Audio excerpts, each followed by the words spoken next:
Welcome to the Jim Acosta Show. It's Friday, TGIF, but it's another day that ends in Y as Trump is still trying to cover up Epstein-gate. He sent his former defense attorney, Todd Blanche, who is now a senior Justice Department official, if you can believe that, down to Florida to speak with Ghislaine Maxwell, Jeffrey Epstein's ex-girlfriend, who is now serving a 20-year sentence for sex trafficking. Join me today to talk about this, the great Katie PHANG, who is jotting things down as we speak. We're going to get a whole legal brief here. Katie, I mean, there's so many different places to start, but this one has really been sort of, grinding my gears a little bit. This notion that Todd Blanche is Trump's former defense attorney. It's already an outrage that he's a senior Department of Justice official, but he gets dispatched down to Tallahassee to talk to Ghislaine Maxwell, who is behind bars. And it just feels like the fix is in. And we were hearing some things today coming out, making it sound like more and more the fix is in. Is the fix in? According to David Marcus, the lawyer for Ghislaine Maxwell, post day 2 meeting between Todd Blanche and his client, Marcus says, "We haven't spoken to anyone yet regarding a pardon, but we hope that Donald Trump exercises his pardon power for good."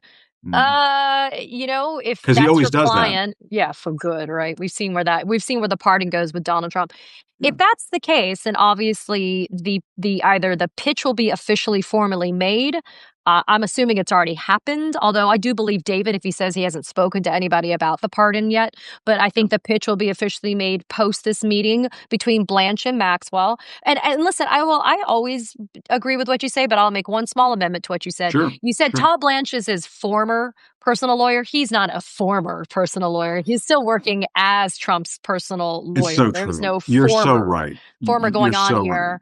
right. But as a former prosecutor, and I will use former there, as a former prosecutor, I am disgusted by what is happening here. I do not begrudge David Marcus any of his ability to be an advocate for his client. He's a criminal defense lawyer, has been seeking, the best for his client. But I will say a grand jury indicted Ghislaine Maxwell for certain crimes and offenses. A jury of her peers during a jury trial found her guilty of specific offenses. And to be clear, she was found guilty of 5 separate counts in federal court. The 3 that she got sentenced on to 20 years in federal prison were the ones that got her sentenced. The other 2 were dropped. There's a lot of chatter about her having been convicted of perjury. She was not convicted of perjury. I want to make sure the record is clear. Those charges were actually dropped by the federal prosecutors in exchange for what happened with her sentencing. But I also want to make it clear, though, I also read the 55-page sentencing memorandum that the Department of Justice prepared for her back in 2022, and they made it explicitly clear that Ghislaine Maxwell is a liar. And so anything that you're going to get from Ghislaine Maxwell is not to be trusted. That's the reason why somebody like Congressman Garcia, who you and I know very well, that's why he wants the entire Epstein files subpoenaed from the Department of Justice to be able to corroborate what anything is said by Ghislaine Maxwell. But let's be clear, if she ends up getting the pardon and ends up being all for naught, any of this ends up being completely useless in terms of trying to verify what Ghislaine Maxwell has said. Well, I mean, a couple of things. One is, first of all, we just have to get it out of this right from the start here. I mean, part of Donald Trump's base is QAnon. Yep. And they're the ones who were running with the Pizzagate thing and the sex trafficking thing. So if Donald Trump, as a result of this Epstein-gate thing that he wants to make go away, if Donald Trump pardons a sex trafficker, I'm sorry, but his base should revolt. His base should turn their backs on him. Maybe they won't do it, and that's asking for too much. But that would be the ultimate act of hypocrisy here. If Donald Trump were to pardon Ghislaine Maxwell, a convicted sex trafficker, after all of this QAnon bullshit about Democrats and Pizzagate and sex trafficking and so on. The other thing, though, that bugs me in all of this is exactly what you just said, that Todd Blanche is in the middle of this. And one has to think that Ghislaine Maxwell has probably already asked for a pardon. And I mean, with a wink or a nod or through her attorney or what have you. I mean, you just have to expect that that's what is going to take place. And then Maxwell will come out and make a statement that Donald Trump didn't do anything wrong. And they'll try to wash their hands of the whole thing. But the moral of the story is, if Donald Trump pardons a sex trafficker, that's on him. That's on his record.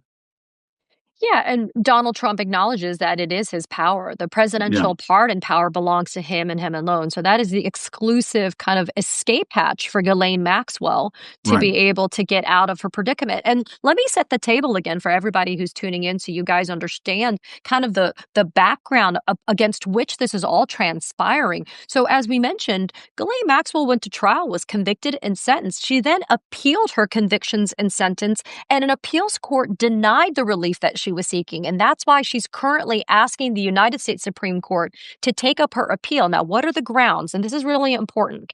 So, Ghislaine Maxwell has basically made an allegation that there was a non prosecution agreement, what we call an NPA.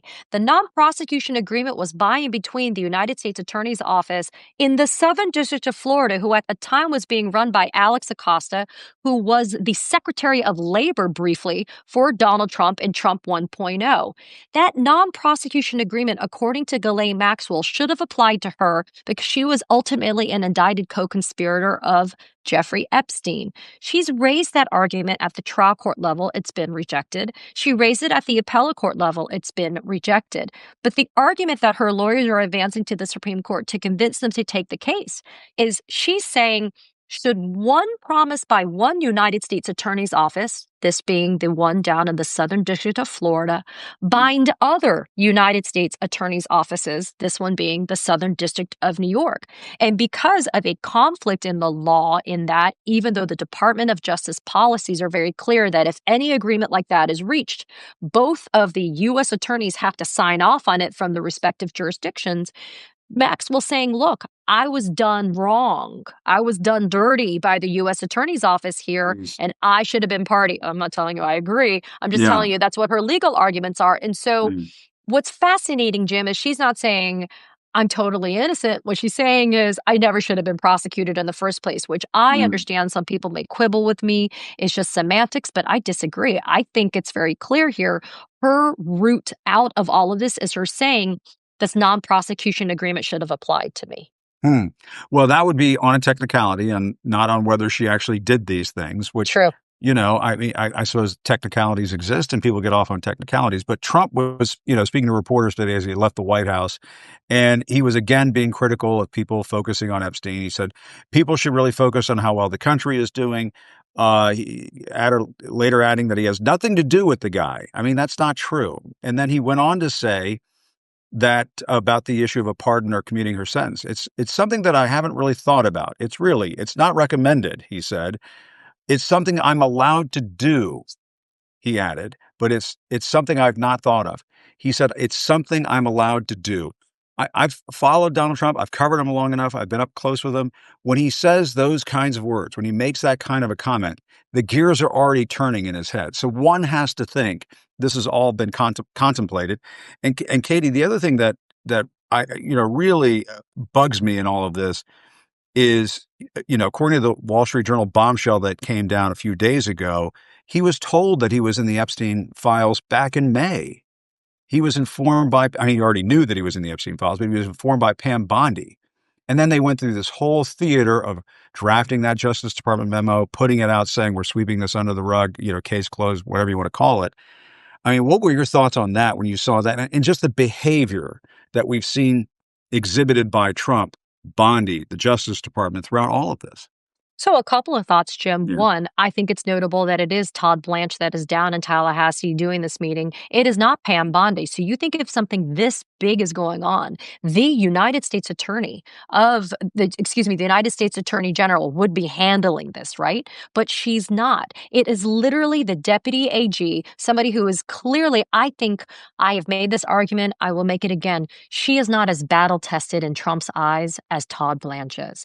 Todd Yeah. Blanche is somebody who I think he looks at and says he's got more gravitas, he's got more credibility, and he has gone to war for me more so than Pam Bondi. Pam Bondi has just been, and you know how Trump likes to look at and treat women, even those that he picks to serve in his cabinets, he doesn't have as much respect for them. In Yeah. addition, Jim, Emil Bove is already swimming in a cesspool of caca already, dealing with his own federal nomination to the Third Circuit. Emil Yeah. Bove's not going to touch this with a 10-foot pole because he also doesn't want to have complications for his federal circuit court appointment for the appellate court. But here's the other thing, too. The Wall Street Journal also reported that back on Friday, when they asked Todd Blanche and Pam Bondi about all of this, they said, "We have done an exhaustive review of the Epstein files, and we have determined that there is no further prosecution or investigation warranted here." Then why in the world is Todd Blanche meeting with Ghislaine Maxwell, Yes. somebody who is a known liar, somebody who has been who's been convicted as a sex trafficker and a pedophile in and of her own right, somebody whose guilt and culpability in all of this is just as bad as Jeffrey Epstein's, if not more. Remember, she is the one who was sent out of her own accord to recruit, to groom, to make them comfortable with the sexual abuse because she was a fellow woman. In fact, some would argue that she's more responsible for the degradation, abuse, and harm that was caused to all of these victims and these Bingo. survivors. And so the fact that Todd Blanche is meeting with her, despite him and Pamela Joe saying that there's no further investigation or prosecution warranted, just goes to show that they're full of shit as to why they're making this meeting. It is a Yeah. dog and pony show. And even if they don't pardon her, at the end, who's going to be the only person who's going to sit there and say what happened during that meeting? Todd Blanche. Are you going to believe what Todd Blanche has to say? We question what Ghislaine Maxwell Oh, says, but are you no. going to believe what Todd Blanche is going to say? No. Well, and she really hasn't. I mean, up until this point, Katie, correct me if I'm wrong, Ghislaine Maxwell hasn't really sat down and spoken with prosecutors. It's only when she has this leverage over the president of the United States, she has him over a barrel, and she knows this is her moment to strike. She's like a viper. This is her moment to strike, and she's going to strike. And I mean, Marcus, her attorney, said after these comments from Donald Trump, well, we hope he exercises that power. Talk about the pardon in the right and just way. I mean, as you were saying earlier, I mean, it just feels like this is. I mean, again, the fix is in. Yeah, and here's the thing. There's a reason why Ghislaine Maxwell hasn't sat down with prosecutors up until now. Todd Blanche went on social media and he made it look like he was some freaking superhero, that he was going to go be with her because everybody else prior to him didn't have the balls to go and do it. When the reality is this, the Ghislaine Maxwell, like Jeffrey Epstein, was dead to rights when it came to the guilt and the culpability here. What value did Ghislaine Maxwell provide in this instance? None. She was about as high of a guilty fish in the food chain as possible. So who was she going to flip and turn government evidence against? Herself? So here's the other thing, too. The indictments in this case made it clear that there were other people. Ghislaine Maxwell, if there was a time for her to have a moment where she was going to be having a relationship with the truth, it should have been to make sure that the other people that were involved in this sex trafficking, that they were implicated directly. So if she was going to try to mitigate her sentence or her involvement, she should have done it years ago when she was facing the indictments and before she went to trial. But what's fascinating is since she's gone to trial and she was convicted back in 2021, in the last 4 years, she has never come forward and said, I have found Jesus and I have decided that I want to have a clear conscience. And so I'm going to tell the world now. There's been no prohibition, Jim. She doesn't have a non-disclosure agreement. She doesn't have any type of silencing clause in her sentencing. She could have written a book. She could have come forward. She could have called you, frankly. She could have done anything. And she's I never did done reach it out to her until lawyer, now. but anyway, yeah. Well, there you go. You're proving my point. She never had anything of value to say until now. Spare me. We're not that stupid. No, we're not that stupid. And here's the other thing that we haven't talked about, Katie. Another way that Trump might muddy the waters, besides just a quid pro quo. And speaking of that, I'll be talking to Lev Parnas in just a few minutes. But, you know, the other thing that they could try to do is just muddy the waters and have Ghislaine Maxwell say, well, you know, yes, Donald Trump might be in the Epstein files, but guess who else is? I mean, the Wall Street Journal has this story out today. The birthday book for Epstein included a note from Bill Clinton, too. The story says the biggest name in Jeffrey Epstein's book back in 2003, that birthday book was a past president rather than a future one. It says that there was a note from Bill Clinton, the former president at the time, and it said something along the lines that I can read it here. It's reassuring, isn't it, to have lasted as long across all the years of learning and knowing adventures. And then there was something ineligible. And also to have your childlike curiosity, the drive to make a difference, and the solace of friends. I have no idea what any of that means, but apparently it's a note from Bill Clinton in there. And the reason why I bring this up is that Ghislaine Maxwell, along with Todd Blanche and Donald Trump, could decide to hatch this scheme where not only does she say something to get her butt out of a sling and get out of jail, she could say all this other stuff. Bill Clinton's in there. These other Democrats are in there. So Trump can come out and say, hey, I'm not the only one in there. All these other folks are in there, and Ghislaine Maxwell says so. It's already started. So Yeah. Laura Loomer has posted on that cesspool of X, she's posted a clip of Donald Trump saying, I don't know why you're talking about me. Why aren't you talking about Yeah. Bill Clinton? He went to that island 28 times on the jet. Yeah. Okay.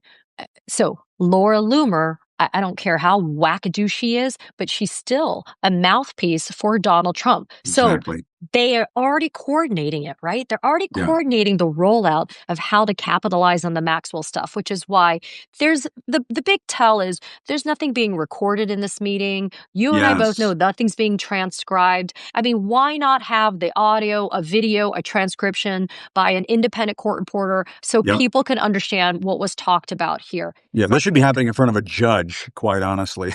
Well, Honestly. Congress is gonna try to do a depo of her on August Yeah. 11th, and so this is gonna be interesting because House Oversight is gonna do her depo August 11th. So what's gonna happen then? Is she gonna get pardoned between now and Good August question. 11th? Yes. Because she's not gonna have friendly fire, quote unquote, from somebody like Todd Blanche, right? She's gonna be facing some tough questions as well. So there's a tight window. What is it, If July she even 25th shows and up, August 11th? I mean, if she gets pardoned, couldn't she just hop on a plane and get the hell out of here?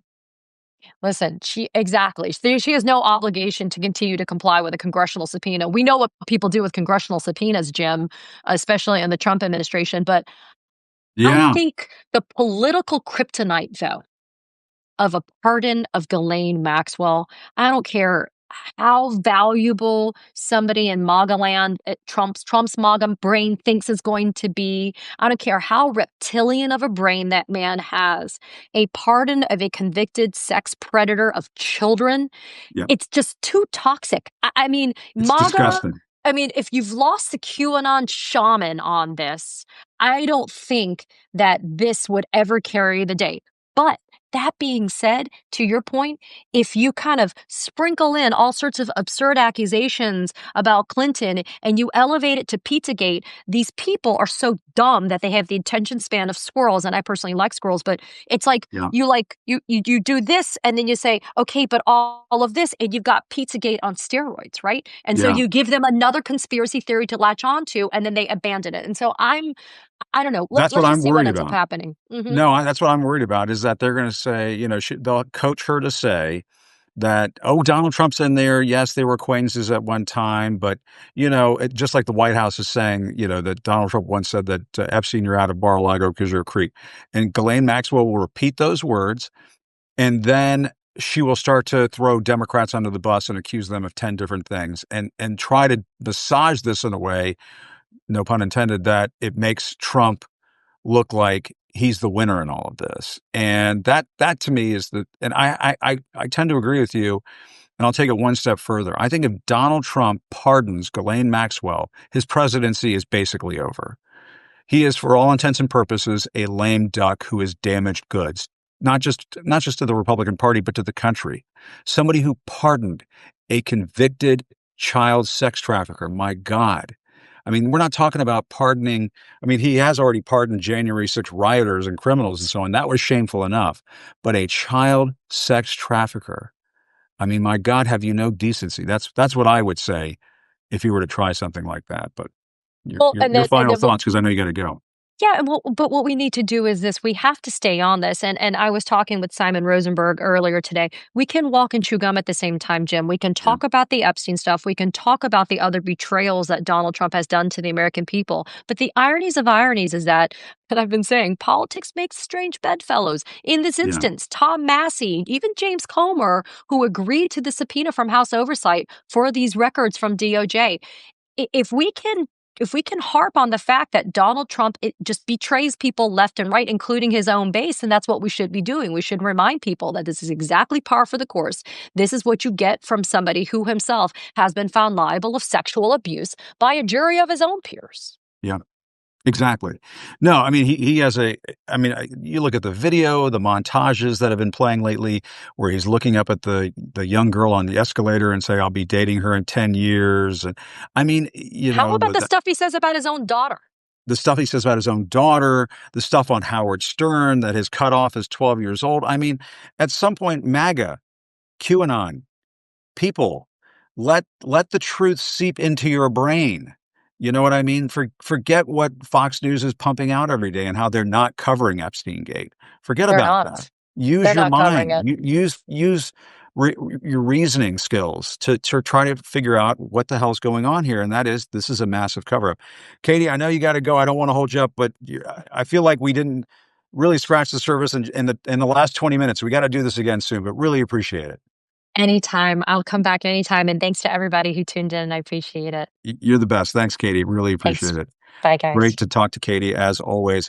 All right, so folks have been asking all week long, Jim, when are you gonna have Lev Parnas on? Jim, we gotta have Lev.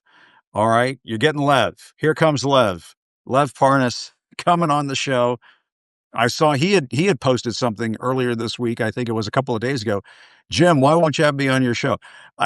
Listen, when I have Elizabeth Warren on, I got Ruben Gallego on. I mean, yeah, we got people coming on who are some good guests, but we finally got Lev Parnas on. There he is right there. Lev, good to see you, man. How are you? Good to finally see you, Jim. I know it's, oops, sorry about that. I know it's been a long journey, but finally we're here. And I think it's been like for some time now that you and I have been trying to connect and make this conversation happen. So we've got lots of time. Let's jump into this. I mean, for the people who have been living under a rock and don't understand, Lev, of course, we should also note Lev is starring in the documentary from Rachel Maddow, from Russia with Lev, which is a terrific title, which chronicles the twisty tale of the Ukrainian-born operative Lev Parnas, whose association with Donald Trump and Rudy Giuliani took him on a strange journey that ended in a stealth campaign to dig up dirt on then candidate Joe Biden. Reading from a Variety magazine description of the documentary. But I mean, Lev, you played a role in that first impeachment trial. And I mean, Trump was acquitted in all of that. And of course, he got impeached again for trying to overturn an election and inciting a violent insurrection at the Capitol. But one of the things we got to talk about is Trump is talking about, I want to talk about Epstein in a second, but Trump is talking about all of these conspiracies involving the Obamas and the Clintons and the Bidens. But Trump actually conspired to dig up dirt on Joe Biden and tried to pressure the Ukrainians to get into cahoots with him.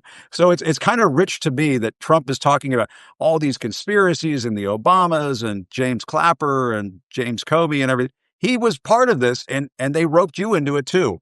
What's been your reaction watching him throw this stuff out and trying to see what sticks?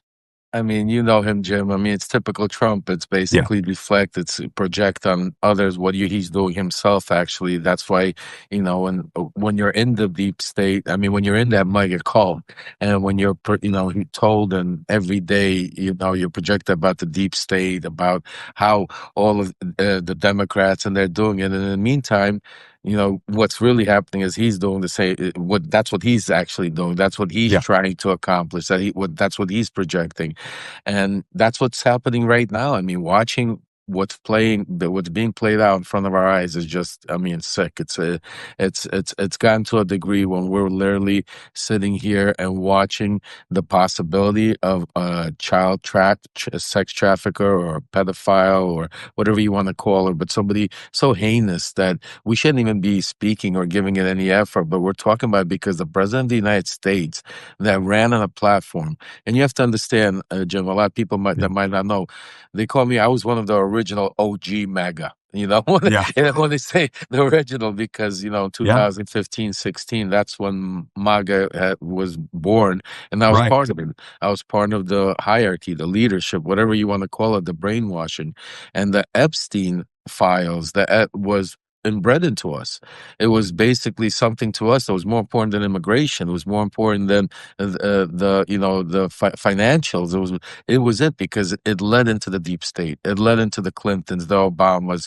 That's where QAnon came from. It led into all of these such sick and depraved stories that Trump not only ran on, but a lot of these other congressional races, Senate races.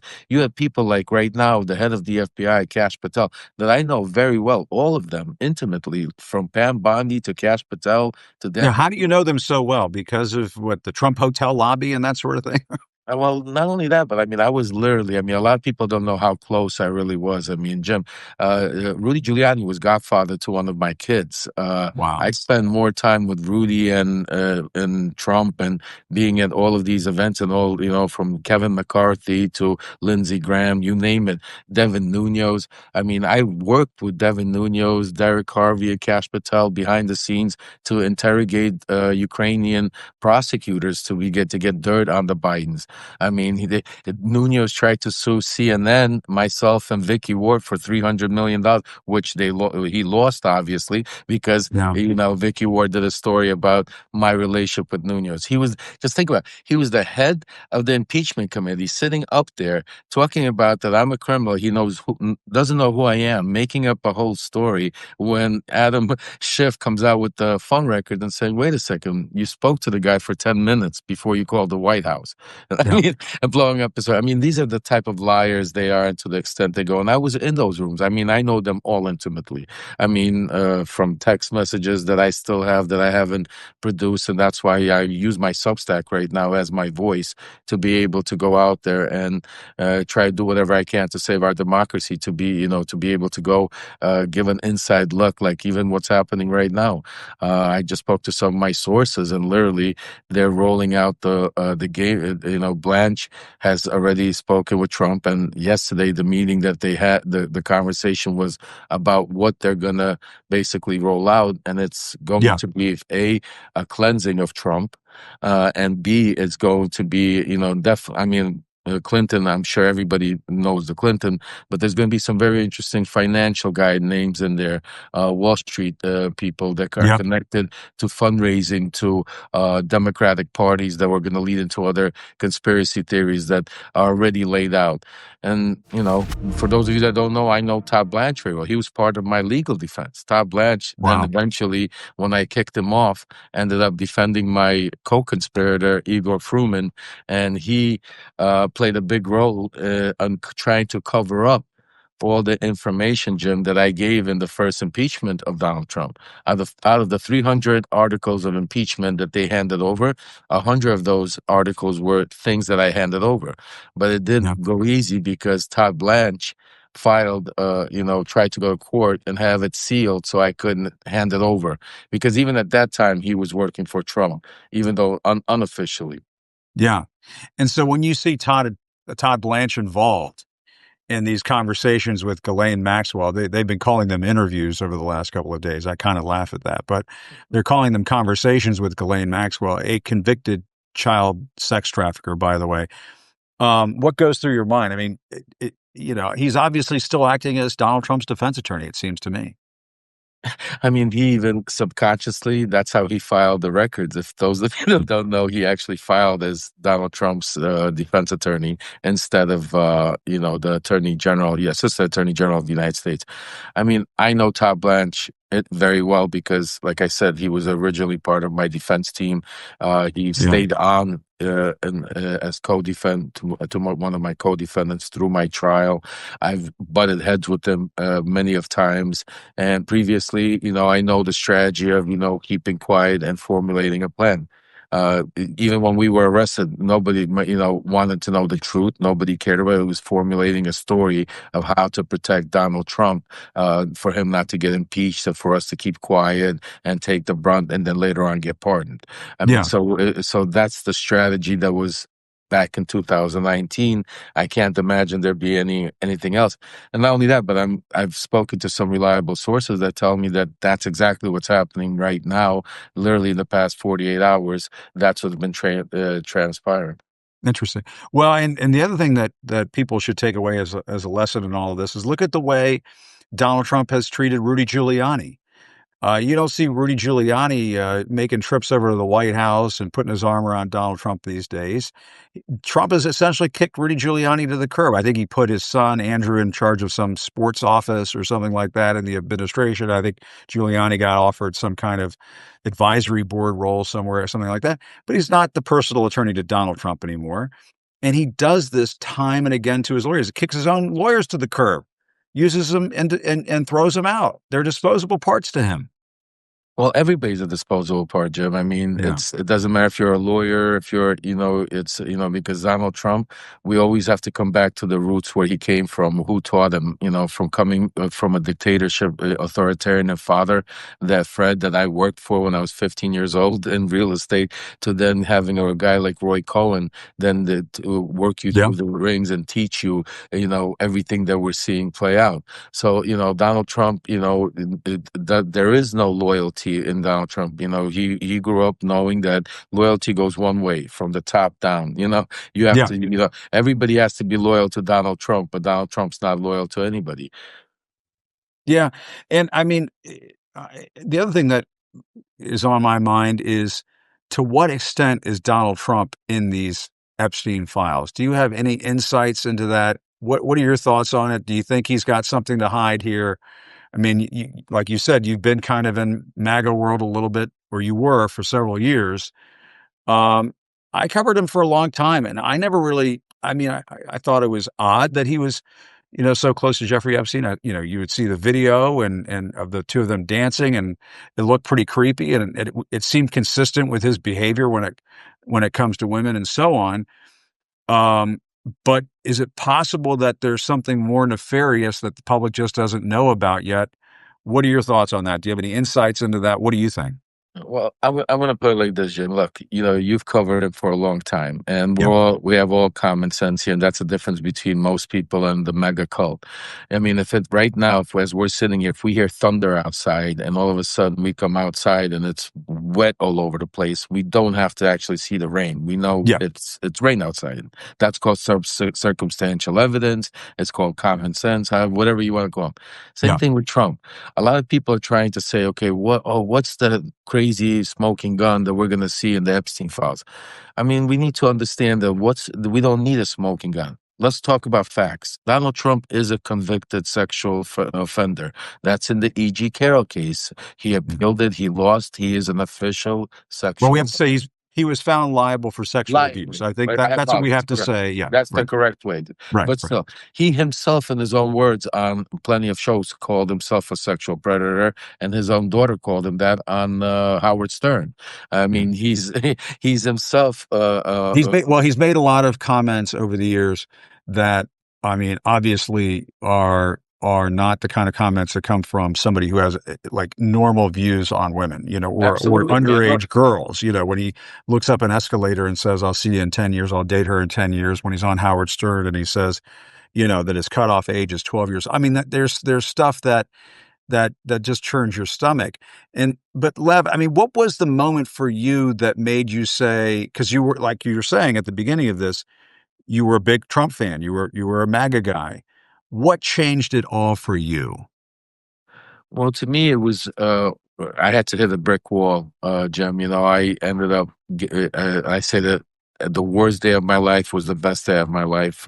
By me getting arrested, as bad as it was, as hurtful it was for my family and everything I had to go through and still go through, it was a savior, because I don't know where I would have ended up January 6th if I would have still been part of MAGA. I don't know where I would be today. I mean, because I was at as high as you could get. I mean, I was sitting in, with Jay Sekulow and Rudy and the defense team during the Mueller report. I spoke to Nicolas Maduro on behalf of Trump, and with Rudy, and Pete Sessions on the phone, Congressman Sessions. I've been involved in a lot. I've been there in talks with him and President Erdogan from Turkey.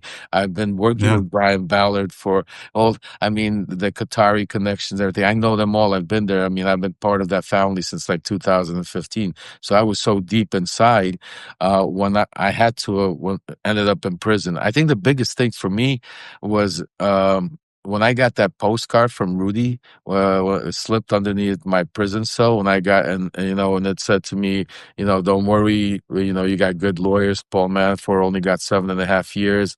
that message, and none of them coming to see me, not Rudy, not Victoria, not Joe DeGeneva, none of them coming to my prison when I was arrested, and finding out that I was arrested under espionage charges. And so I saw the writing on the wall. I started seeing it, and I was blessed, literally, that I had the support of my family, my son Aaron, that, at that time, I mean, he was like 19 years old, just going through George Washington Law School. My wife was pregnant, or just gave birth, actually, and I was blessed to have their support to be able to go through that change. But it was difficult because, I was so hard set that there was a deep state, and that I was, I believed so much in everything that I was doing, that I was helping our country, that it took me a little bit of time to snap out.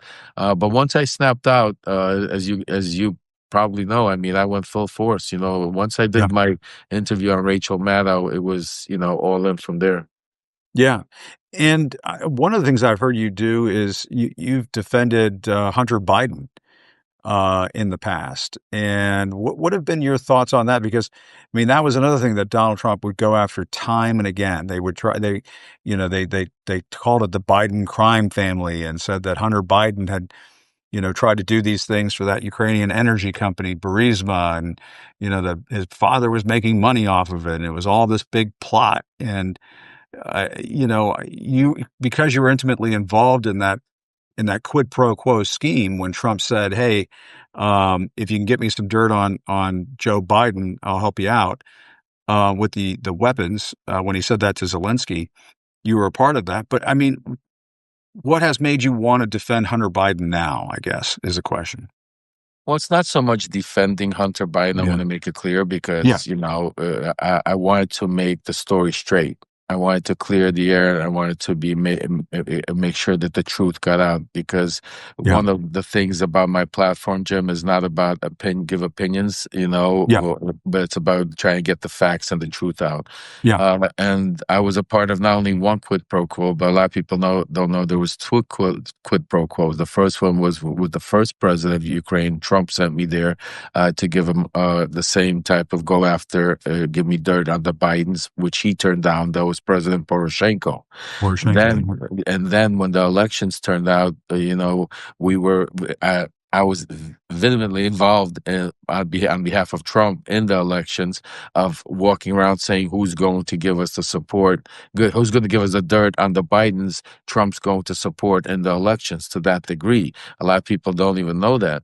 And then when Zelensky won, which was nobody even thought that was going to be possible, he sent me not only on the quid pro quo, but I'm the one that told him that Pence wasn't going to arrive in for the inauguration. I'm the Yeah. one that told them that they're not the military aid. That's how they found out the military aid is cut off, is because Trump sent me that to tell them. So I was very much not only involved, I was part of the beginning of that whole operation of getting dirt. But then at some point, I started seeing that we were hitting dead ends. Like every time we were promised with the smoking gun, the video, the audio, the bank records, it wouldn't show up. It would be another lead that would go somewhere else. And knowing You weren't finding the dirt. they were right. And then not only were Yeah. we finding the dirt, but I started seeing that we started manufacturing the dirt. Because when we started meeting, we were called the BLT team. It was we would meet at the steakhouse, the BLT steakhouse at the Trump International Hotel in Washington, D.C. It Yeah. was me, Rudy Giuliani, John Solomon, he goes under the radar so much, but he was one of the main architects, Joe DeGeneva and Victoria Tunzing. We would meet and discuss what story Fox needed to put out, what to keep the pressure on, to make sure the Biden stuff was in the news. And it was, like gave Congress text messages of, then Solomon texted me, "I need something today. We need to, Trump is, we need something, put something out today, and go get a story." And it was like, at some point it became, just going out there and grabbing anything that fit into our narrative. Yeah. So that was, part of where I started realizing, but not when I was doing it. after I got out of the cult. When I was in the cult, I was all in, Jim. I was, Yeah. until I got arrested. I have to be honest. It wasn't, I didn't consider Hunter Biden a human being. We didn't consider Hunter Biden was just a tool for us. Hunter Biden was just a way of keeping Trump in office, a casualty of war, whatever you want to call it. He wasn't somebody, and because of his, because of some of the bad things that Hunter Biden did, from the Yeah. videos and his backstory, it was easy to look at him in that way, that and not as a good human being. But after I came out of it, and after I started speaking truth to power on Trump and all of them, I started going through my own, stuff with my own son, Aaron, and my own kids, Yeah. because I'm also a father, and started realizing and watching the constant attacks now on the sidelines, how Rudy and Fox and Bannon and all of them kept going after Hunter and going after, and watching them use my information, Yeah.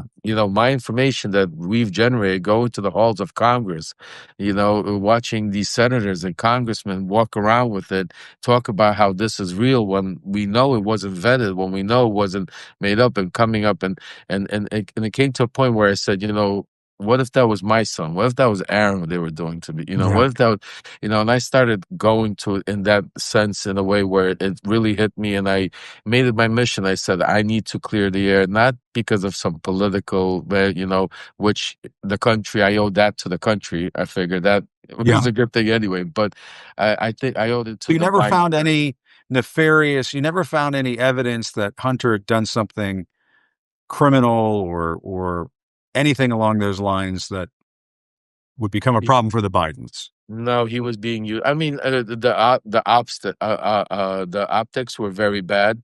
He Yeah. was I mean, we saw definitely that stuff for sure. right, Yeah. right. He was definitely used. What I'm saying to you. So he was definitely used by some very powerful and some very serious people. I mean, he was taped by FSB agents when he was in Kazakhstan. I mean, there was a lot, definitely. But Hunter, see, to Hunter, like him or not, he was so messed up. He was so effed up at the time on drugs and everything else, that I don't think he could have even functioned to do those stuff. Like he was, Right. what I'm saying to you, That he was didn't have that was why that behavior was happening. Right. right. He Exactly. was trying to get his next fix. But in terms of Well, some corruption involving the Ukrainians and Burisma, the stuff that you were sent to find, correct. you didn't find it. No, Inca, you had more people that was, that were manipulating Hunter because of, in the position that he was in, and using that to then, obviously there was a lot of money made. Yeah. Hunter, for him it was at that time it was the next fix that he was looking at, Yeah. not trying to get an energy deal. Right. And let me ask you this, Lev, and forgive me if you've been asked this before and I'm just ignorant of it, but have you ever had conversations with Donald Trump? Did he ever thank you for trying to do these things for him? What were those interactions like? Well, I've had plenty of conversations with Donald Trump. I mean, Yeah. we've had there was a dinner tape that came out where we had an hour and a half dinner. Right. The dinner tape. That's right. That my partner taped about the getting rid of the ambassador. We've basically Oh, that's right. The ambassador, she's going to go through some things and all that stuff. exactly, yeah. Yeah. We've also, the way it would be, because not only was the way we would have it set up, as I was also, because of part of the donor family. So every time there was like a mega event, there would be the photo line, and there would be, so I would always get access, like 2-3 minutes prior to the photo line, to have a quick conversation with them before the photo, stuff like Yeah. that, to update them on where we were. At the White House, when he sent me to Ukraine, patted me on the back. That was Hanukkah 2018, December, right after the Bush funeral, when we were at the White House in the Red Room. I haven't released that video yet. I still have that video. I'm going to release it on Substack one day. Interesting. Okay. That Red Room interaction at the White House. You've got some video of you and Trump. Oh yeah, I have plenty. Me and Mar-a-Lago. I have. That's one of the things that saved me actually, because when they arrested me, Barr arrested me not because he wanted to get to the bottom or the truth. Barr arrested me because he wanted to bury the truth and shut me up and paint the narrative. Ah, Make me the fall guy, the Russian spy that got into Trump, and Trump was, because remember, Jim, this all started, if you recall, with the whistleblowers complaint. When the yeah, whistleblower complaint came out, the first person that seen it was Bill Barr. And Bill Barr saw that this is when I was named as Rudy's guy on the ground, and he knew that Congress was going to go after me. So how do you shut yeah. somebody up? You arrest them. You arrest them and you shut them up. That's why what a Well, lot of people do. Yeah. yeah, and Lev, when I'm hearing about this, what I'm thinking, what's going through my mind is this sounds like the mob. It sounds like you got mixed up in the mob. It's funny, Jim. If you watch my documentary, my whole life I grew up on the streets of Brooklyn. I've been around Yeah, mobsters and some of the most powerful people in my life. I've never got arrested, never got in trouble. And here I am working for the President of the United States, and I go to prison because that's the real mob. I mean, yeah, talk about all the time. Donald Trump, well, he's graduated. The first term, he ran it like a mm, mob boss. Now he's running it like a pure dictator. Now he's graduated where he's now like people say he's Putin's puppet. I tell people stop right there. Yes, he's Putin's useful idiot, but he's also Putin's student of authoritarianism. What he's mm, bringing here to the United States, he's learning and trying to make it better here. That's why he idolizes people like Kim Jong Un and Putin and Xi and other powerful guys, because they control their country. They don't. You can't say no to them if they like something, and you're watching it all play out this term. The first term, he was running it like a mob boss. This time around, we're in pure dictatorship mode. He's graduated. yeah. And it sounds like you're worried. You're worried about what's to come. I mean, we just hit 6 months. He has 3.5 to go, 3.5 years to go. Well, I'm tremendously worried, Jim, because one of Yeah, the things that I sound the alarm, and I'm so happy that we have that you have me on your show, on your platform, because you have a huge audience. One of the things that I write about and talk about that is extremely important that the media doesn't talk about, because they're too right now distracted with the Epstein stuff and everything else, is what Trump is really doing behind the scenes that is extremely dangerous, and that's called election reform. It's part of yeah, his Project 2025 yeah, program that is being instilled and being run by Stephen Miller and Russell Vaught and Tom Homan from ICE.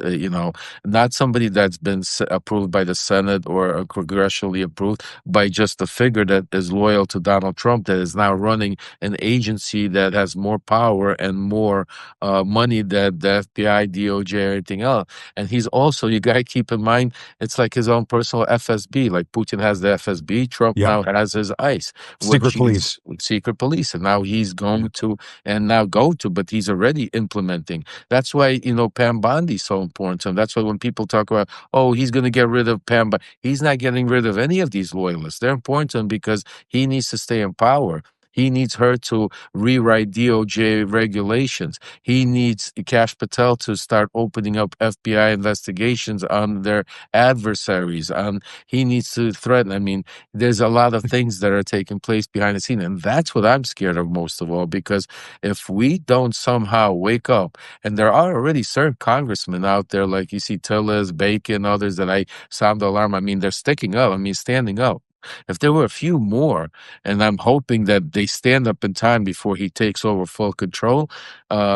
I'm scared that we might not be able to have a fair and square election. I'm yeah. worried about that, and then we're in real trouble, because if he's able to somehow steal, rig, or fix, whatever word you want to call, the 2026 midterms, we're not even talking about the I presidential. wouldn't put it past him. I Right. wouldn't put it past him. And that's what scares me, because that's what I keep hearing from people inside his own circle. Because Yeah, Jim, there's people inside his circle that they say to me, "Well, Lev, your source."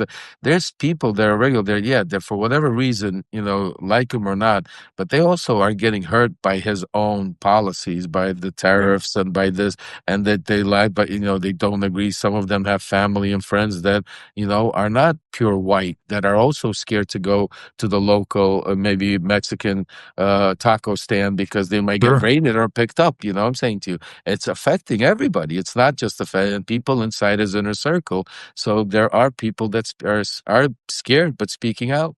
Yeah, and make no mistake, and I experienced this during the first Trump term, and I think it still applies to this day.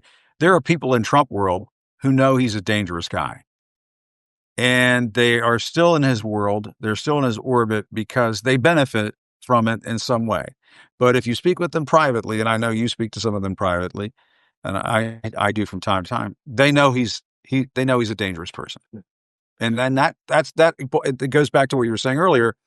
You need people on the inside to speak out. You need people on the inside to do the right thing before they get burned.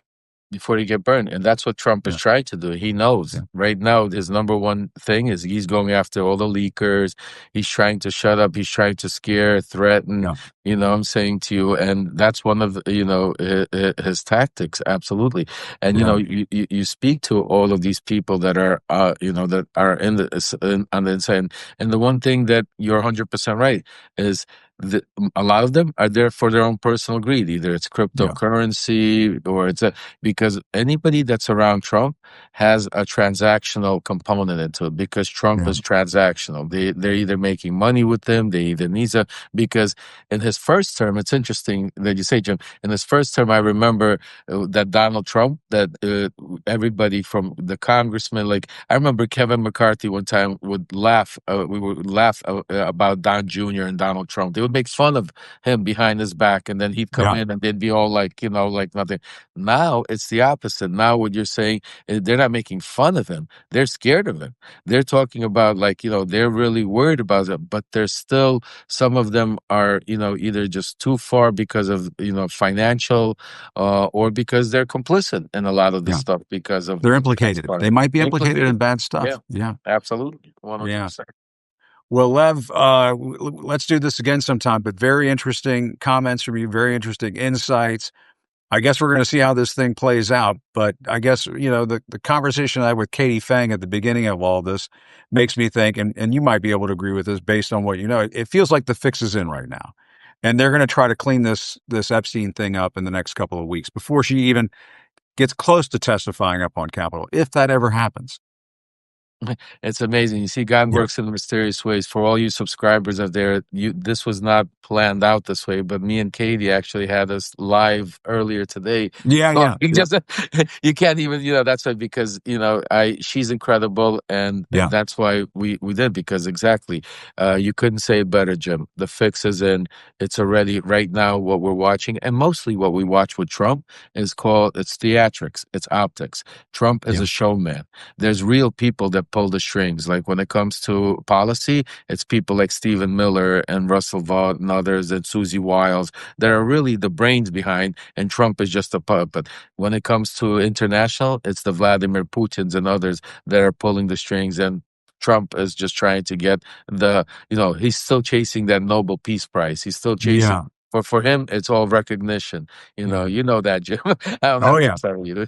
But yeah, Yeah. listen, I want to thank you for having me on your platform. I'm always, grateful. We should definitely do it again.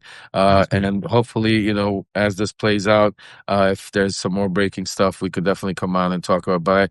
But I think we're going to see in the next 48 to 72 hours, they're going to start rolling out the plan, the story, The plan of action there. the plan of action. Correct. Yeah. Yeah. All right. Well, it sounds like a quid pro quo of another kind is in the works. There's no question about it. But Lev Parnas, great to talk to you, man. Thanks a lot. Take care, brother. Thank you, Jim. Take All care. right. Appreciate the time. All right. That's Lev Parnas. I had some folks on this week saying, Jim, where's Lev? We want to hear from Lev on this. And it was a good call because Lev, I think, has a lot of insights into, let's face it, some of the dirty dealings, some of the underhanded methods of Trump world. And he was a part of that for some time, saw the light, went through a very difficult learning experience that brought him to this point where he understood what Trump is all about. And now I think, based on my conversations with Katie and with Lev, I do think, just to close out the show, that, we should go into the weekend, I think, feeling, a bit gratified that we are starting to see some of the truth come out about Donald Trump and the Epstein files. The Wall Street Journal bombshell the other day that said that, yes, Trump's name is in the Epstein files. We all thought that was the case, but to have it in print in a major newspaper, and a Rupert Murdoch-owned newspaper, is important. But that, I think, was good because it felt as though, that we haven't been totally blinded by Trump and his shenanigans and dirty dealings and all of the underhanded things that he does. We can still get the truth out there. But make no mistake, folks, in the coming days, what you may be about to see, and we don't know if this is the case or not, but if you base on what we're hearing this afternoon, it sounds as though that these conversations, from Todd Blanche's standpoint with Ghislaine Maxwell, that these conversations might have gone fairly well from Donald Trump's perspective. If you have her attorney coming out and saying that, she answered all the questions, and, that's what Marcus is saying, her attorney. He's saying, well, we haven't asked for anything. There's been no asks and no promises. Those are the words of an attorney, and a very good attorney, a very skilled attorney. But when Donald Trump is on the south lawn of the White House, getting ready to go on a foreign trip to Scotland, and he's asked about whether or not he's going to give a pardon to Ghislaine Maxwell, and he tries to say, oh, I haven't thought about it, and that sort of thing.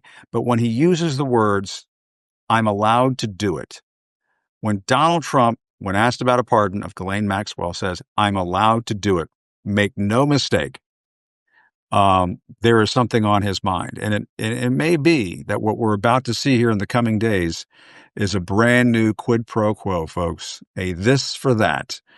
Donald Trump granting a pardon to Ghislaine Maxwell for the ability to extricate himself from the current crisis that he is in right now, as I've been calling it, Epstein-gate.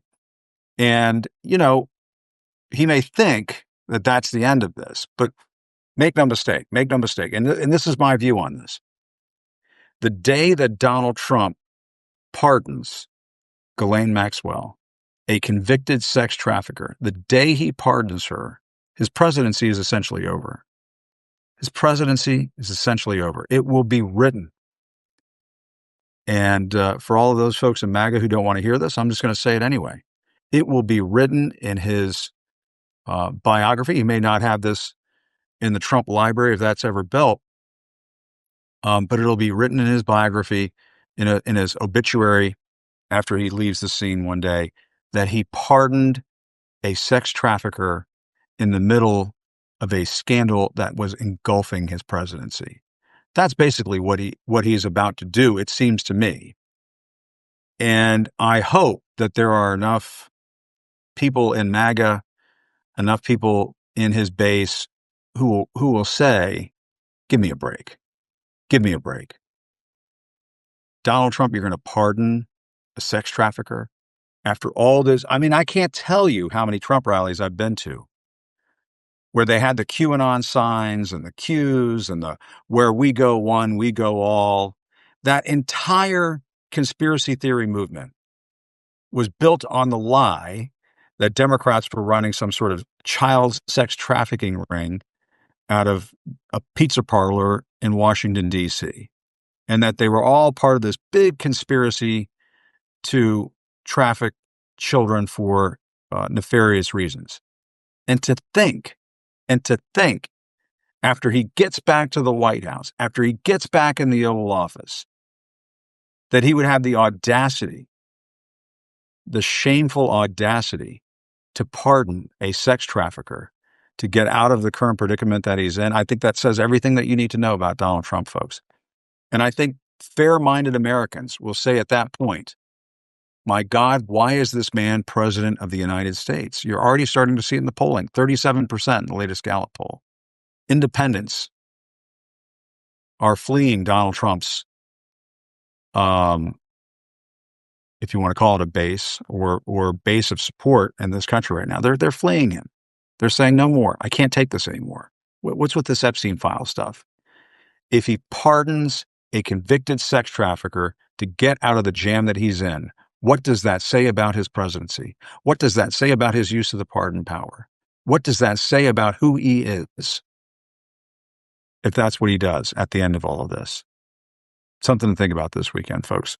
But it may be something we're about to see here in the coming days. Donald Trump trying like he's never tried before to get himself out of a jam. Something we're about to see, I think, here in the next day or so. My thanks to Katie PHANG. My thanks to Lev Parnas. My thanks to all of you for tuning in all week. It's week 2 of our coverage of Epstein-gate. It's going to continue. We'll see where this thing leads next. But thanks, everybody, for watching. Really appreciate it. Still reporting from Washington. I'm Jim Acosta. Have a great weekend. I'll see you next week. Bye-bye.